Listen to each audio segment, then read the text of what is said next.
So for this video, we will talk about again the derivative of logarithmic function. So we have here a function of t is equal to 1 plus 5t over ln t.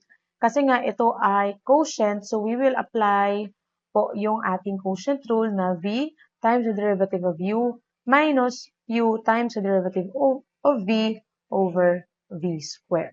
Okay? So isinulat ko na po siya. Again, this is our u and this is our v. So, based dito na formula, V, sunulat po natin si V. So, this is our V.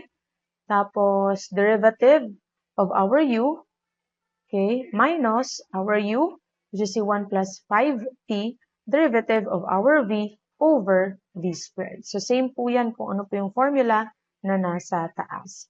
And then, we will just simplify. ln t, copy lang natin si ln t.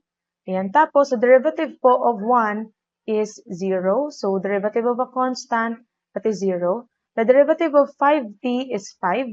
So, that's why we have here 5 times ln t is 5 ln t. Now, dito, copy lang natin si 1 plus 5t. Yan. So, 1 plus 5t. Tapos, the derivative po of ln t is 1 over t. So, we will just distribute that 1. So, magiging 1 plus t. Then, negative po siya. So, magiging minus 1 over t, tapos distribute ulit natin itong 1 over t kay 5t, so magiging 5t over t. And then, 5t over t ay makakancel po yan, that will be equal to 1, so magiging 5 na lang siya.